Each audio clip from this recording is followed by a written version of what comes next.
question of when did you start the program and what did you do during the program? Over to Calum. We'll start with Calum. Thanks, Ariel. Thanks, Dr. Razack, for the introduction. So my name is Callum Anderson. I was an intern with Role Information Transfer in 2015 in New York. The role that we had on the internship program, we obviously took part in the day-to-day activities, the sort of speaker series, as well as the opportunity to spend time at the United Nations. But there are also other opportunities to take part in some of the publications that the organization runs. So I had the privilege and the opportunity to work with Dr. Durback and then work with the team to produce some of the World Ecology reports, as well as the ongoing speakers series, so a written summary of some of the high-level seminars that we had with the guests that would come along. And I'm sure. Thank you. Mariam? Hi, everyone. My name is Mariam Elsacker, and I interned with WIT the summer of June 2018. Same year as Ariel, the second time around. But when I was interning, similar to what Calum said, we attended meetings every single day. We got to go to the UN, and we had a lot of freedom in what we could choose to do and what type of meetings we could attend. So there was Security Council, all different time, and then we also did some office work and helped with administration and the speaker series, which was really great because we got to hear from people who work at the UN, including permanent representatives, hearing what they do and the work that they do at the UN, how they got there. So that was a really great part of WIT as well. So those are just some of the things that we had done at WIT. Thank you. And also I saw that our fourth speaker, Parth, just joined. Hi, Parth. How are you? How's it going, everyone? I'm asking the panel, when did you start the program and what did you do during your time at WIT to start out with? So we'll go to you and then I'll go to Yasmeen. Amazing. Well, good afternoon, good morning, good evening, depending on where you're joining from. My name is Parth Shingala, and I had the pleasure of working with a lot of these friendly faces on the call from February 2015 to August 2015. And around the time the SDGs were top of mind, we were in a lot of working sessions, a lot of collaboration was happening around shaping that agenda. So that was the main focus at that time. So what have you decided to continue after to what extent has what happened at the UN influenced your decision on which path to take in your life? So after getting exposure to how different stakeholders interact in the international setting, I soon realized the role of the private sector in influencing international development and sustainability. And I wanted to take that role. And over the past 4 years, I've been at Accenture, and Accenture has been at the forefront of a lot of responsible business, a lot of international development initiatives to really unleash the capabilities and resources of the private sector to affect that type of change. So I've worked on a couple of projects, which I'll get into later on, ranging from microfinancing to capacity building for certain NGOs to different digital transformation initiatives that are really in line with some of the stuff we're seeing with the SDGs. Wonderful. That sounds very, very interesting. Go on, Ariel. So I just wanted to ask Yasmeen the first question last before we moved on, just with what was your experience during the program, Yasmeen, and when did you start? I started the fall of 2018, so I think it was kind of different than the summer internships. As a student, I went to NYU, so being in the city as a student while also having this internship with access to the UN. So I would go to UN meetings and write the summaries. And what I really liked is that compared to past internships, those were very administrative-esque, and I didn't really have a lot of growth opportunity or any opportunity to bring in like my own academic interests. But with WIT was a lot different for actually using your own research interests and actually picking in the independence of choosing which meetings you wanted to attend. Fred had showed me the different websites for the UN and being able to write summaries on things that I was actually interested in. And then, as mentioned, helping with the World Ecology Report. And I was a public health major, so a lot of my interests already coincided with WIT's focus on health and the environment. So that was a lot of fun. And then the conference was a very big thing I was also involved with. I had never been a part of such a big project, and it was very busy around that time. So again, doing school and helping with that, and that entailed going to the office more often around that time. That was the spring, so April 2019, and meeting people at the conference and meeting people at the UN. And I know Dr. Durbach encouraged me to ask questions at these meetings and talk to people afterwards. So that was also networking that I got to experience too. And so I'll start with you again in that, or Yasmeen, I'll just have you continue with what was your most memorable experience working at WIT? And what was the one experience that you can say then pushed you in your current position and influenced your decision in your studies, or if it did influence and in your career path? I think in general, what I liked the most was engaging with people who had PhDs and academic backgrounds who are applying their own research interests to the UN and international development. So actually seeing how you can take the world of academia into professional world, because I was in the midst of my undergraduate degree and trying to see what I wanted to do next and what I was interested in. And I know a lot of the issues that are discussed at the UN we talk about them in developing countries and globalization and the international context, but a lot of the issues that are discussed, they also happen in the United States. We have issues of justice, discrimination, gender equality. So even if you do not pursue a career in globalization or international relations, I think that you can still take a lot of what you learned and apply it even within a domestic context. So I know afterwards I went to work with victims of domestic violence. I had an internship at the DA's office. And I know a lot of that was inspired by, these bigger issues of gender equality, but applying them in a more local context. And right now I'm studying bioethics, and a lot of that was definitely inspired by my time at WIT and looking into health and environmental justice and the deeper ethics behind those. So that's really incredible. That makes me so happy to hear that WIT has created such an incredible path like that and then stemmed into such a local and impactful path. Mariam, I know earlier you were also talking about local work and how you were going into that from your experience at WIT. So I was wondering if you could also go a little bit into that too. Sure. So on your first question about most memorable moment, I'll answer that really quickly and then I'll go into that. I think I remember during the internship when the Syrian war was still raging and it was going on, there was a point where we were in the Security Council and Nikki Haley, which was the UN ambassador at the time, was speaking about, I don't remember exactly what happened, but it was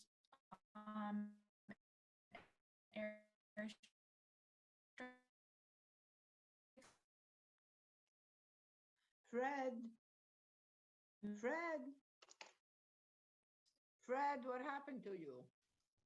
I'm here, Dr. Durbach. Mariam's network had a problem, so. Oh, Yeah. It's Mariam. Okay. Did you guys lose me? Are you back on, Mariam? Yes. Can you guys hear me? Okay, go on. Okay, sorry about that. My Wi-Fi could be a little jittery. Sorry about the background noise as well. But yeah, so that was really great. And to your question about local, so I think when I was interning at WIT, I was really, really interested in international organizations and the role they play.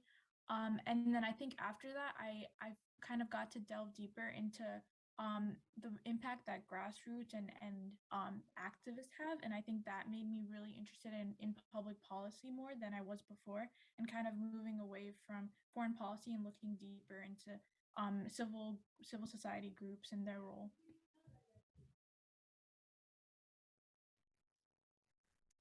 Thank you. That's so interesting.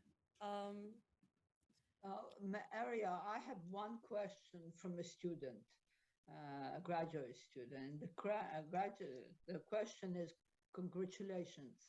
I have a question for the panel. Has world information transfer influenced your worldview? And what is the place of WIT in your life? Parth or Calum, do you guys want to answer first? Of course, yeah, I can give an answer. So I think to the first point on worldview, I think any opportunity, and it might sound slightly cliched to say, but any opportunity where you get to work with a plurality of perspectives, like we have at WIT, and I think to a broader extent at the United Nations, it's transformative. It's an educational experience, I think, which just goes above and beyond the sort of experiences we can get from working and living in our own cultures. And I think that's something that I absolutely took away from the experience. You get the opportunity to not only work with a sort of a multinational group of individuals and your fellow interns, but you get the chance to speak to people who are representing their nations at what is the preeminent global forum. They're there to work together as a collective to influence global policy, global agendas, and solve some of the biggest issues of the time. And you just can't replace that in terms of getting that directly and being able to speak to these individuals. That's amazing. So there's still opportunities, I think, that I've or perspectives that I've taken away from the experience and has kind of reframed how I look at these global issues. I think on another hand, it's reframed how I view the United Nations. I think before I went in, I had a perception of the UN as an organization, and there was always a quote that I think it's sort of written on the wall in part of the UN headquarters from Dag Hammarskjöld, I think, and apologies, I'm butchering the representation, but I think it sums up what the organization was for, and forgive me if I'm paraphrasing, but it might be that the UN was not created to raise humanity to heaven, but to prevent humanity from dropping into hell. And every discussion, I think, since I've worked at WIT around the UN, that's helped frame my perception. And I think it's also when other people talk about that too, it's helped frame their perception too of what everyone's trying to do there and why it's important we still have an organization that brings everyone together around a table to have a discussion before perhaps resorting to violence or conflict. Yes, that's a very famous quote there. There's a couple of them around, especially on the second floor. Thank you for remembering. I didn't recall it right now, but thank you for remembering. The rest of you want to answer that question? Because now I have another one. Well, I have a lot of them here. Parth, did you want to? Sure thing. And that's a brilliant question. The individual who's posing it, I think that seeing a world, seeing the world through a worldview really enables you to look at things from a wide variety of perspectives. And I think that everyone on this call can attest to the fact that when you're walking into the UN, right, when you're going through the security, when you're going through the airport's out security, you immediately realize that you're in a different place, right? And it really offers you a window into the world. It's a window into the world that you can't get from, reading a magazine or watching a TV interview or just seeing a headline. You get to really experience the front lines and the promises and pitfalls of international diplomacy.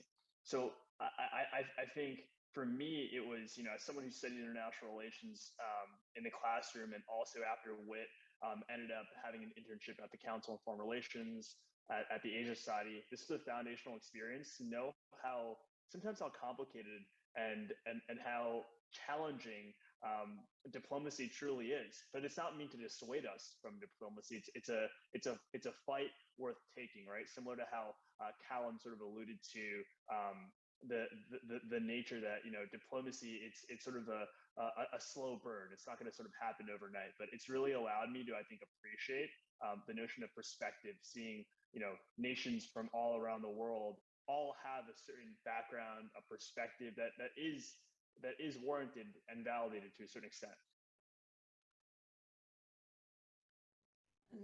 Actually, did everybody answer it? Who did we miss? No, actually, all right. Let me give you the other question. This is another one from graduate student. What was your favorite topic at the conferences? And for example, ecology, ocean pollution, education, and any of the, come on, hold on.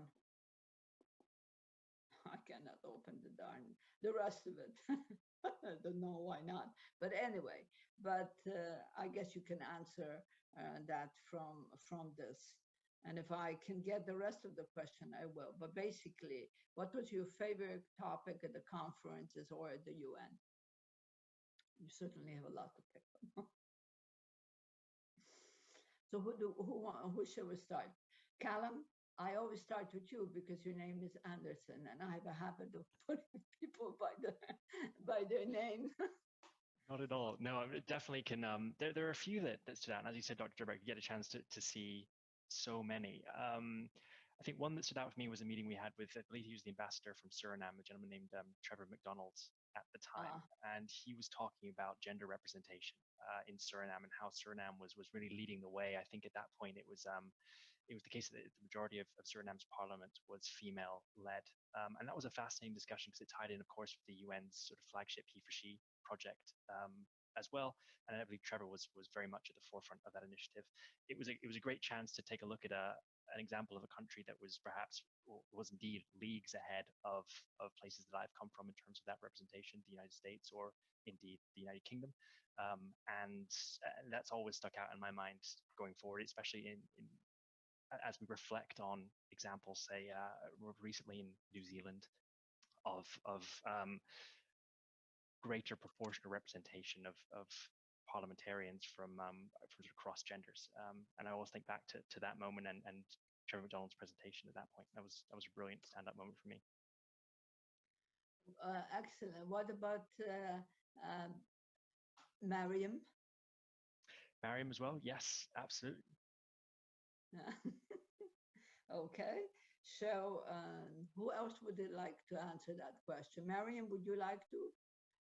I thought you called on me and I was confused.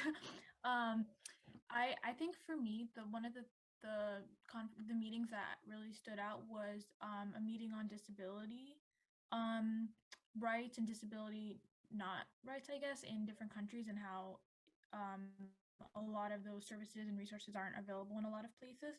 I think that's like a topic that we don't really talk about, but I thought it was really interesting just seeing how disability awareness is something that I think the UN should definitely press on more because it's kind of a forgotten issue. And also, I think kind of to what Yasmeen was saying, we got to attend anything that we could attend. So I remember I didn't know anything about marine biology or the ocean or the environment really like as much. And I remember going to the ocean related meetings and just challenging myself to go to meetings where I didn't have interest, to see what it was like and to kind of learn more about something that I was unfamiliar with. That's good. And Yasmeen? I know a time I remember was the week of the CSW Commission for the Status of Women. I attended several of those meetings, and I really liked learning about people from representing their countries and talking about the specific issues that affected these countries. And there was a lot of overlapping of, regarding family planning and reproduction.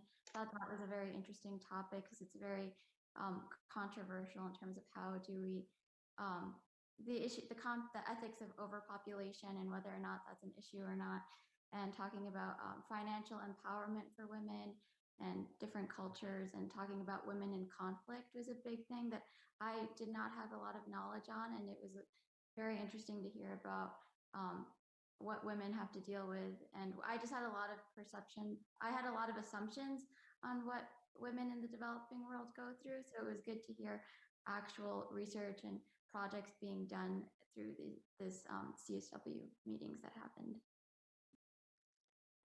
Right, Fred, you said that you have a question? Yes, I have a question that came in earlier on. Let me ask that question first. It's for all of you panelists, and it was asked by one of the, I think the students from Ukraine. what are the three most important things that you learned while interning at WIT? So let's just go. You can start, Mariam. Callum Anderson. Okay, Alphabetically. Anderson. Off mute. Oh gosh, a tough question to distill down.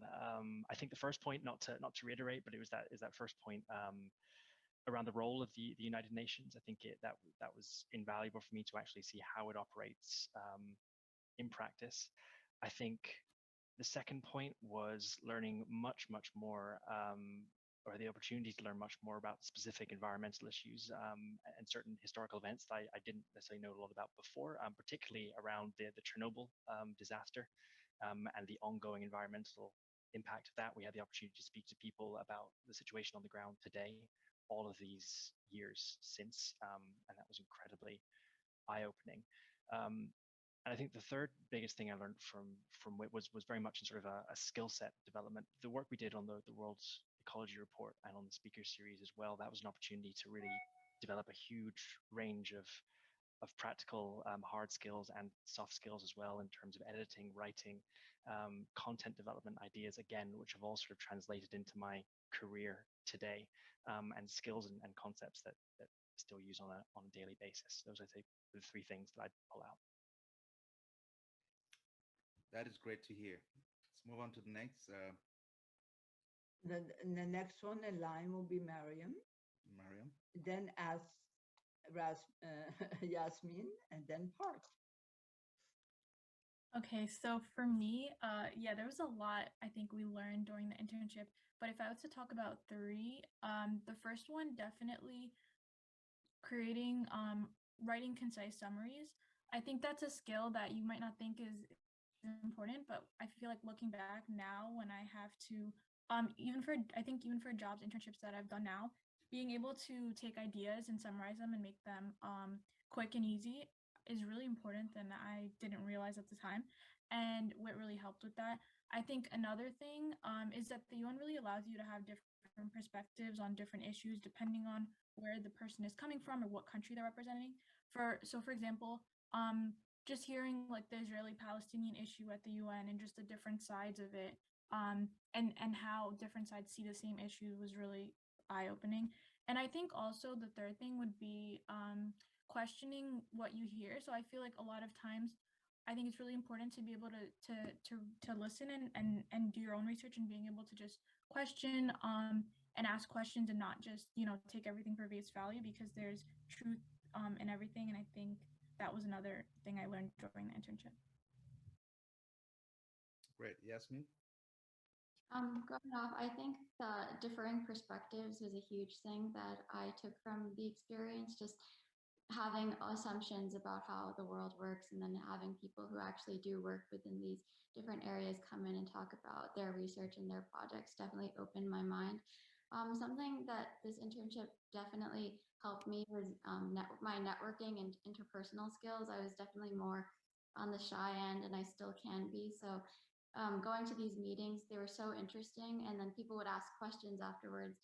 So just because you're an intern, you're not invisible. So actually asking questions at these meetings, or if not, like going up to the people after the meetings and introducing yourself, is something that I tried to do throughout. So that was a big thing for me, and definitely helped me now and afterwards in terms of like my own confidence and talking to people that I'd never met before over shared interests. And then also applying my own interests, like I have public health, psychology, ethics, these things I was learning in school, and actually applying my like academic background into this internship. So for the World Ecology Report, helping write things that I was interested in, and also deciding which meetings I wanted to go to that were based that were similar to what I was studying in school. So. And Parth?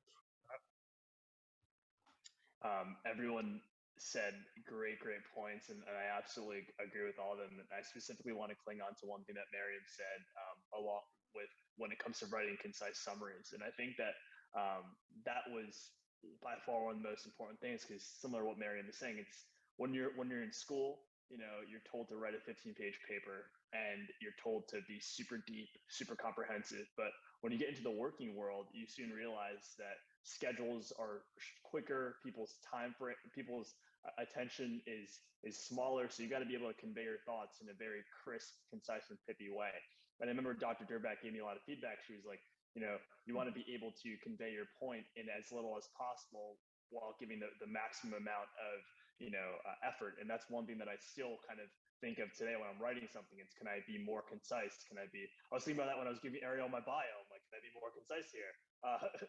The second thing is all around I think not being scared to introduce yourself or to interject or to have an opinion, really, right? And I think that sometimes when you're an intern, when you're an intern, you look around, you see all these different dignitaries, these very accomplished people, and I, in the beginning, was afraid to kind of voice my opinion. But I think, again, like after hearing some of the other interns, being in that environment, it's you're entitled to have your own opinion, and no matter how young you are or how inexperienced you think you are, that's your opinion, and you're entitled to have it and voice it. So those were two things. I know I'm cheating. I'm not answering a third one.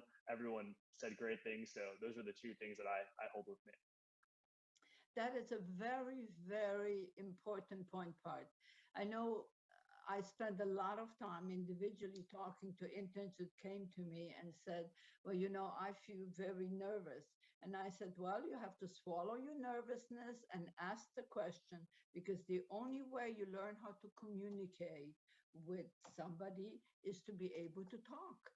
And that is very, very important. I cannot think of anything more important than to be able to talk and express your opinion and to be able to write succinctly.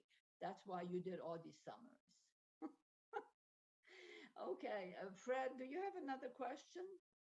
Yes, there are so many more questions coming in. The first question that came in is from is this Sklerov? Let me just go ahead and ask the question. Was there a moment in your life when you wanted to give up everything and start something else? And how did you deal with that? I think it's for all the panelists. And where is Ariel?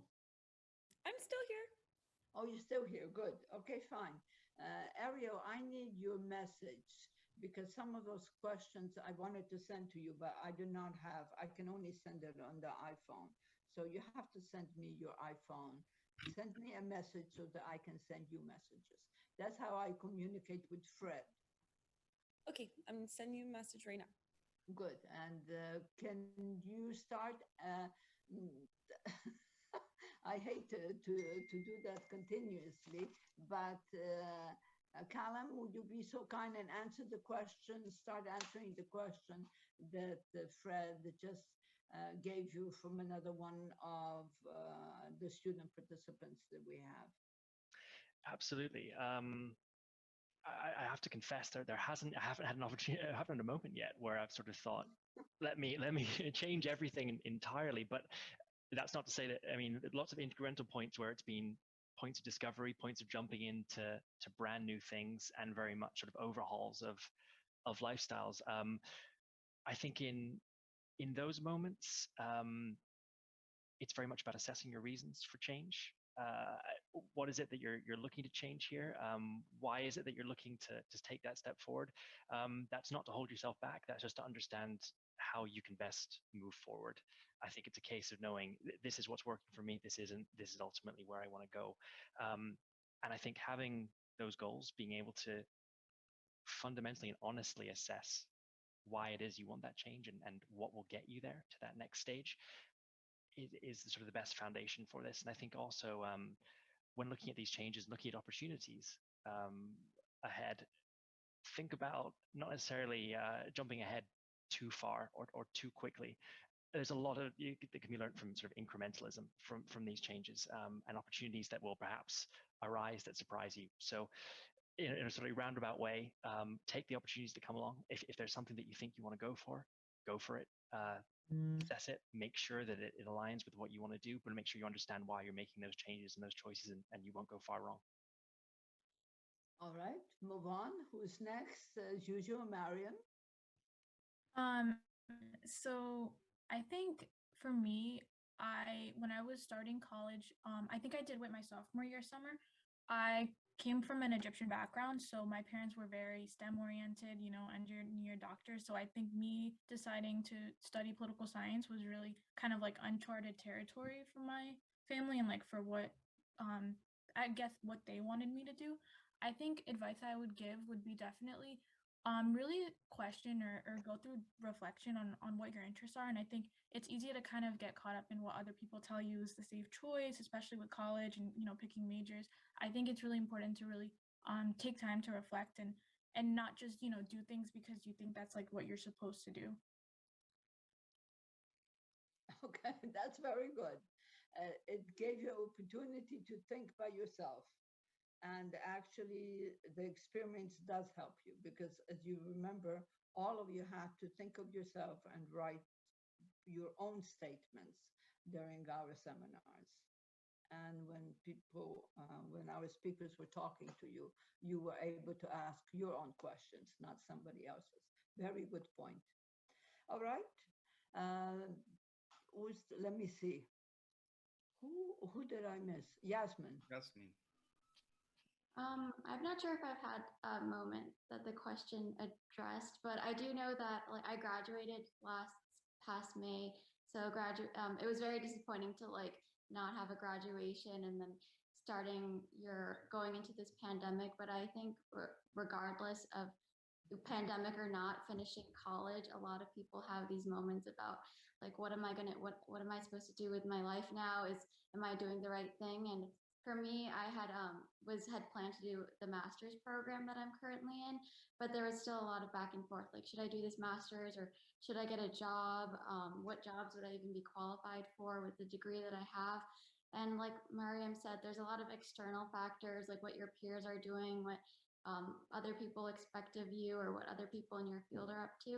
And I think it just comes down to like what you think is best for you and where you are, how to best grow professionally and personally. So I don't have much advice, just that I guess you just have to like assess what is currently going on and what you actually want to do. Especially as a young person, it's hard to see what your goals are. I still don't have a clear thing of what it is I want to eventually get to. So it can be very hard to be in the midst of all of it.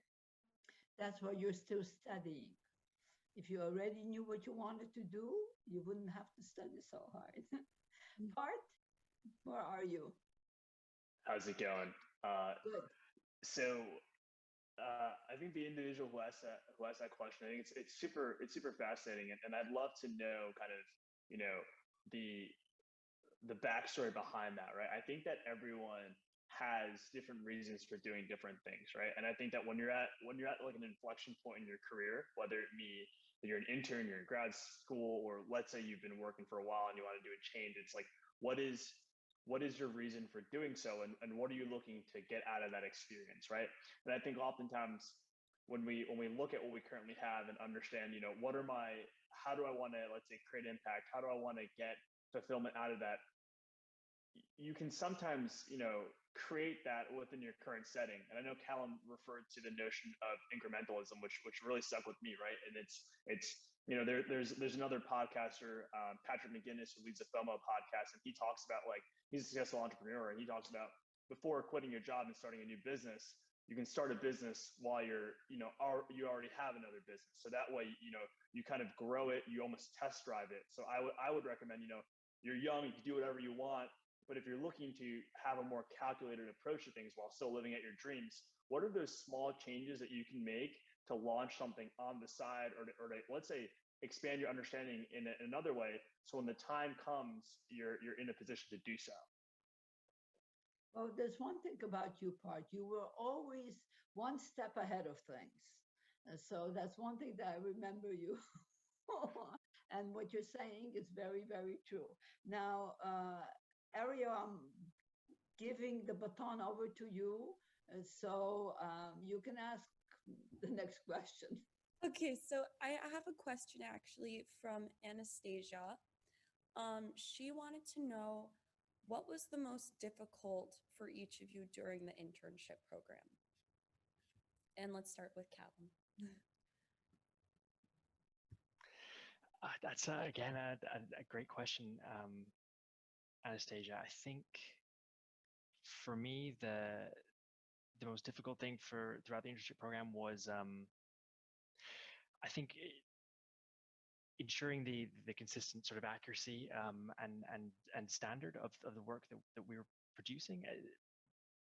WIT has a strong selection of outputs. We're working with very high level contributors, and there is a degree of quality that we're expected to deliver, I think, because the organization itself strives for that quality and those standards.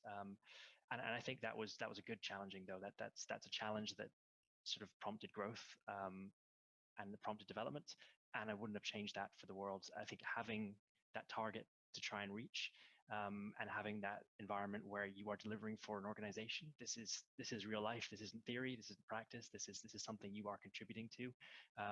Again, that supercharges your own growth, your own skill sets, and something I really welcomed. Thank you. Mariam? I think for me, kind of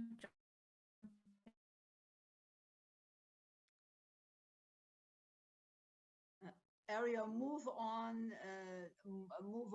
to Yasmeen, and then we'll go back to Mariam because she's still having problems with her computer. Okay. Okay.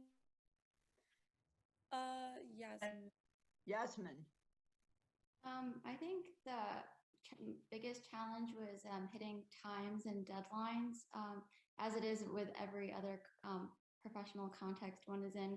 As a student, I think it's like different because even if you can ask professors for extensions and explain your circumstances, but in a more professional world, like you can't delay a conference, you for the most part, that when it comes and you have to be ready.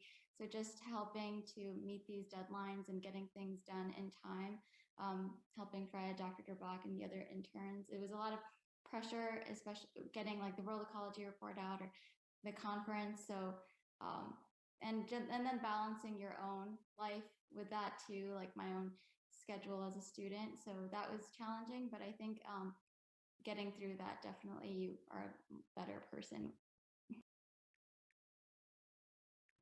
Okay. I agree with that. Mariam, is your internet working? Yes, it cuts a little bit. Okay. Do you want to answer? Give your answer. Sorry. Did you guys hear what I said or no? Should I? No, you broke up like right. Oh, okay. I was gonna say I experienced what Parth was saying. It was very daunting for me to ask a question. I would get very nervous. It was like that was one of the challenges, just being able to communicate and ask a question and just share your opinion without feeling like you shouldn't be, kind of. So that was one of the challenges. Thank you. I also agree with that, but it's it brings so much light, and it also helps you develop as a person, those challenges. Like for me personally, I feel like I had become such a better speaker and more confident in just my ability and my opinions and all around. And Parth for the last answer. For sure. I have to agree with Yasmeen on this one. For me, it was juggling everything. For the first half of the internship from February to May, I was still in school at that time, and I was commuting from New Brunswick, New Jersey. So it was a commute from New Jersey to New York at the time, which was adding a different layer of complexity. But I think it was also just being able to switch your brain from like academic mode to work mode, and sometimes it calls for two different things. But I think when it comes to time management, that's something that we're always trying to grapple with. I mean, to this day, I'm trying to figure it out. So if anyone has the secrets, let me know. Yeah, please let me know too. I actually have another question for you guys. To what extent has the internship at the UN changed your life goals? And we can just go in the same order that we've been going in.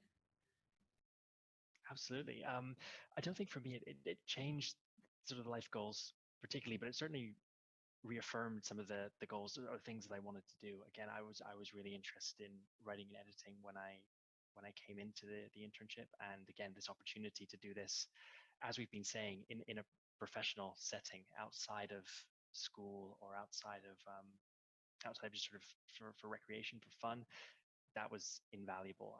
I think that's really underlined that my choice to pursue the career I have today. Keeps muting and unmuting. Thank you. Mariam?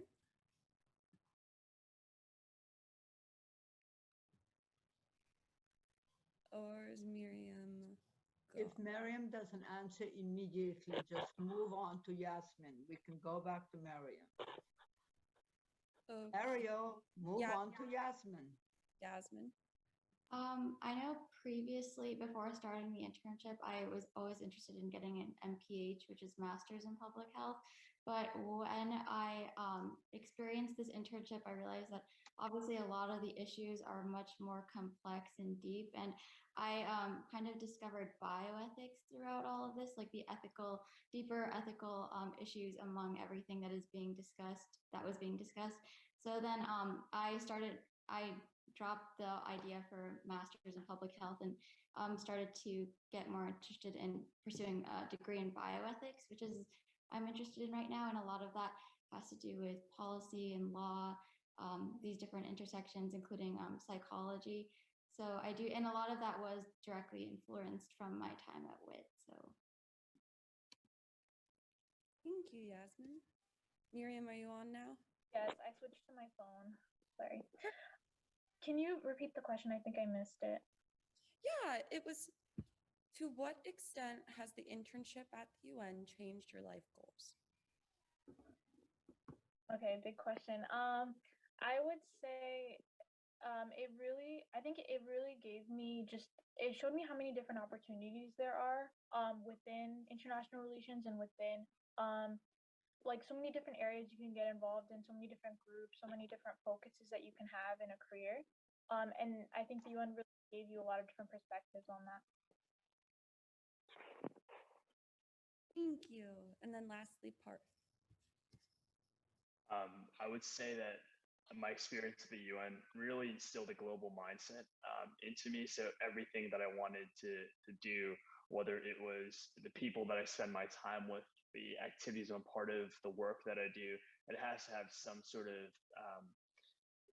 global connection that's present there. And when I was an intern, my plan was I wanted to sort of just I thought it was going to law school and either working directly in international relations and all this kind of stuff. And I think I took a pause and realized, like, what is it that I actually want to do, and what are the other ways that I can get there versus the one that I just find that's the most conventional. So definitely still trying to figure that out as we go, but something along the lines of that global mindset, I'd say.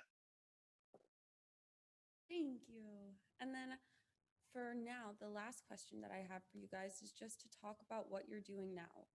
And again, like incorporating how WIT played into it and just giving a little brief explanation of that. So, Calum?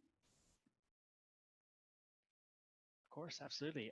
So I work at a PR agency here in the UK. I work primarily in corporate sort of business to business PR. And really what that is it's communications. It's very much what we were all sort of saying earlier, those foundations, the skills that you learn at WIT, we are it's an information transfer organization. That's it's in the name. What we're looking to do is to digest these proceedings, digest these sort of expert opinions, then communicate that out so that others can also have a glimpse of what's going on and sort of pass that knowledge on. I think that was definitely a strand of parallel in terms of skill sets, in terms of experience that I've brought again to my role today. What I'm ultimately doing for clients is breaking down their own messages, their own ideas, packaging those up, looking at how those can best be conveyed, and then sending them out to the world.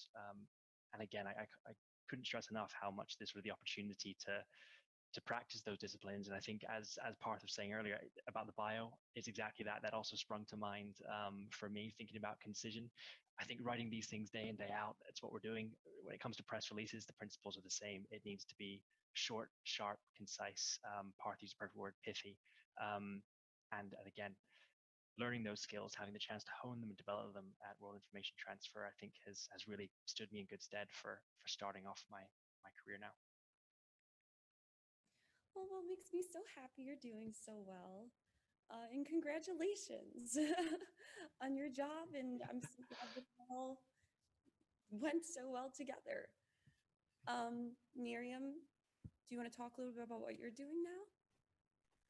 Yes, so I'm currently a grad student at Rutgers, New York, and I'm studying political science. But aside from that, I am so grateful to WIT because I think without WIT was really a stepping stone for me, and it opened the door to so many other opportunities. Like when you have the UN on your resume, people look at that, and I'm so grateful to obviously have had that experience and just it really did open the door for me in so many different ways. So right now I'm doing an internship with Senator Menendez's Foreign Relations Committee, which is the Africa team, and we're kind of it's like being on the congressional side of things and seeing like the news with Ethiopia and how the U.S. responds. I would not have gotten that opportunity without WIT, and I'm so grateful to WIT because I feel like it really opened my eyes to multilateral organizations and the power they have, the role they play within other groups. Thank you. Yasmeen?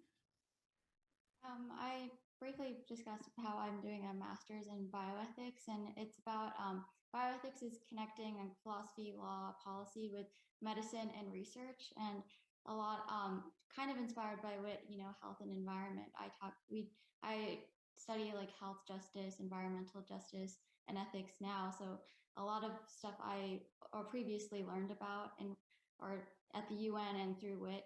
But what drew me to bioethics was just the controversy and the controversial aspect of medicine and research, how we did things in the past and how we do things now. And, we've come and research and medicine, we've come so far in how we do things ethically, but still there's a lot of issues to this day of different medical practices and different research practices that we do that are controversial, and that people who are in the program typically go to medical school, law school, or even I'm somewhat considering even getting a PhD after this, but that's still up in the air. But just being in an academic context has really, the graduate school has really opened my eyes to a lot more opportunities.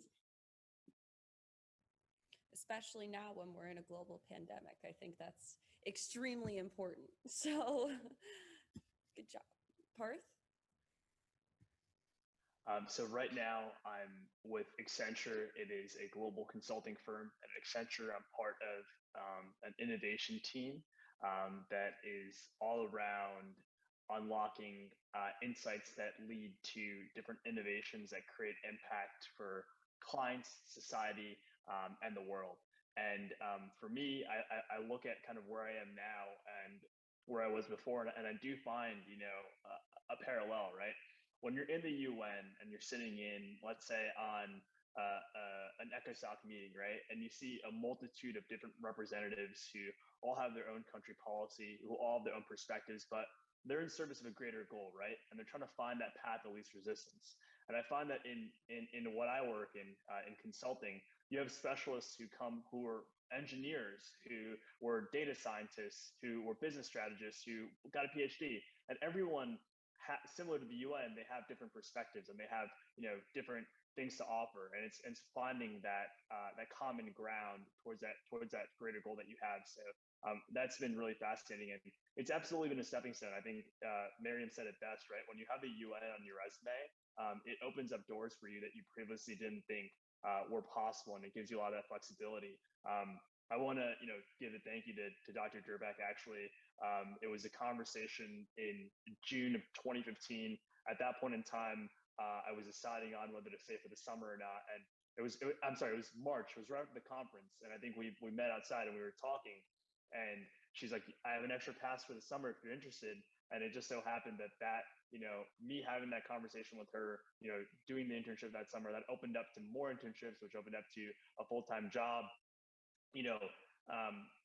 One thing always leads to another. Be grateful for what you have, and always try to create that momentum there. So thank you, Dr. Razack. Oh, you're most welcome. Actually, I remember a lot of the interns They asked me questions, and some of them I could help them with, and some of them they had to decide for themselves. But it was always a pleasure for me. I mean, I love doing this. Fred, do you have any questions that you would like to ask? Yes, I have one last of two questions that I would probably ask all the interns. So this one is very important, and I think we ask our interns mostly during our interviews when we're interviewing them for the program. So what was the reason that you decided to apply or to join the internship program at the UN? So let's just go with all the panelists. Anderson? Absolutely. I think I was very fortunate. I was introduced to the internship program through a gentleman named Apoorv, who is a board member of the organization. I think at the moment we were at university together, and as chance would have it, we had a mutual friend. I think one of my best friends' mother's was his primary school teacher back in India, and we'd met in a college quad in Edinburgh. So it was very much sort of a fortuitous meeting. I had an interest in sort of working to develop magazines, publications. I also had a sort of a long-standing interest, though, in environmental issues too. And this was the perfect marriage. He talked to me a little bit about the World Ecology Report and told me about what it was that they were doing at the organization. And this sounded right up my street. This was a chance, again, as I said earlier, to really sort of develop a skill set and to learn from everyone on the team. And I think that's what initially sparked my interest. So ARPA was responsible basically for you and about 5 other different people that joined I think so. the internship program.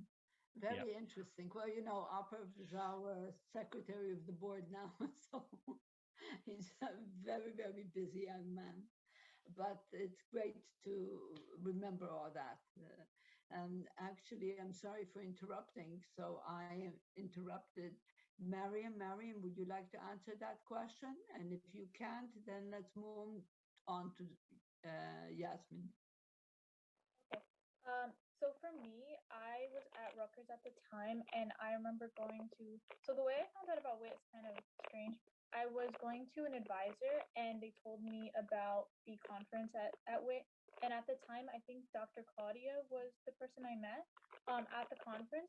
And I remember he told me to go to the event and that there's possible internships with the UN. And I kind of laughed. I was like, no way, but fine, I'll go. So then I went, and it was really spontaneous. And then I talked to Claudia, and then she told me about the opportunity.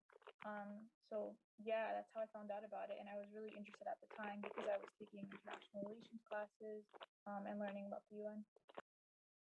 Well, yes, Dr. Strauss was very much involved at that time with the Rutgers University. And so I'm not surprised that this is the way the round robin came through. Yasmeen? I had met a previous intern, Fari, the summer before I started, and he told me about what he was doing with WIT and introduced me to Fred. And I met Fred and talked to him about how I was a public health student looking for a health-related internship because I needed an internship to fulfill an academic credit requirement for my program. So it was just word of mouth through Fari, and I was very grateful for that because it was something that I was looking for. I was interviewing and researching internships that summer and had not found anything yet. So I was very grateful to come across WIT and meet Fred and meet you, Dr. Razack, and have this experience. And Parth? Mine is similar to Mariam's. I went to Rutgers University and had come into contact with some individuals, Sabrina Arias being one who had done the internship, and I was so interested because I had participated in Model United Nations growing up, and the UN was so fascinating to me, and I felt a little bit what Mariam was saying. I was like, no, there's no way they're going to take me. Like I have no experience, but you know, it was. I remember met Dr. Strauss. After having a really wet suit after a rainstorm 15 minutes late to an interview, and the rest was history. All right, let me see. I think maybe what I should do is ask. I have one last question. Oh, you go on. Yeah, this question is okay. During the internship program, did you ever make any mistake and how did you solve it? Any mistake Oh, that's a good during the one. meeting? It's a very interesting question. So let's go with you, Anderson. I was just thinking out so many mistakes all the time. I think I think it was primarily the ones sort of spring to mind. There are errors in attention to detail. Again, which is it's a hard skill to talk about, but I think Dr. Durback, you're able to keep me straight, and point me out when things needed that little bit more, and you're fantastic at sort of pushing me and saying, look, let's focus on this, let's get this right. Those are sort of, again, practical skills that I developed and learned, but I was so grateful for the chance to have your the tutelage, the guidance, and to be called up on it, quite frankly, because again, that's a skill that so far to go, but that you hold on to and really develop. Congratulations. Mariam? I don't know if I should answer this with Dr. Durbeck on the call. No. I think for me, I really relied on other team members, so the other interns. They were really great, I think, in getting support, especially when we were writing the world ecology reports, and when there were mistakes with how it was written or the format or things like that. I really did rely on other people on the team and just working together with people and getting their advice. All right. So Yasmeen? Yeah, mistakes are so natural in this process of like trying to edit the world ecology report and getting things done. And the one thing I remember more specifically is that like New York City is such a chaotic city, and being punctual is so important. So, making sure you not only leave on time, but leave earlier or way ahead, because, you don't know if, the train or the traffic, etc. And, these meetings, it's awkward to walk in late, or if you have a meeting with somebody specifically, it's rude to show up late. So I think that's just the thing that I had to work on, is leaving way ahead of time and getting places. That's a very, very important lesson. My father always said, lateness is the privilege of kings. So we were aristocrats, we weren't kings. So therefore, it had to be on time. That's a very important lesson for everybody, not to be late and not to expect other people to wait because something happened to you. If something happens to you, you have a cell phone, you can call. And actually, Ariel, do you want to say we have about 1 minute. Do you want to mention what made you get into the internship program? And then Fred, perhaps you can say how we're continuing with our internship program. Yeah, well, I did know Parth still hasn't given his answer. Oh, wait. Yeah. Parth and Mine is the same as all of you. Yasmeen, definitely agree with you. So my experience and what got me into the internship program was that I lived in a very small rural town that was in a very little bubble in the Midwest, and I felt like I needed to find a way to educate myself about the world. And I was very lucky that I had connections to WIT. And so I applied, and I really had to try and prove myself and study. And during my first internship, I was the youngest person, and it was very, very scary. I felt very like I really needed to prove myself a lot. And then the second time around for the internship, it was just me really realizing and getting the UN structure and understanding its core and how essential it is to the function of the world, and to being able to bridge cultures and the gaps within cultures and the way that people think, and how it's become this institution that really is a peace builder. And WIT has helped me become now the person that I am, and it made me into the major that I had, which was cross-cultural psychology, and just everything that I had learned from WIT has now inspired me to be where I'm at. So that's my little 2 cents about my experience with WIT. Dr. Durback is the most incredible mentor that I have ever had. So I'm so grateful for my opportunities and experiences here. Well, thank you, Ariel. Let's move on to Fred. It's going to tell you a little bit more how we're continuing with the internship program. And then unfortunately, we'll just have to end, hopefully for the next time. Fred? Yeah, thank you all. Thank you, Anderson, Yasmeen, Mariam, and Pat for joining us today. So we are continuing the internship virtually.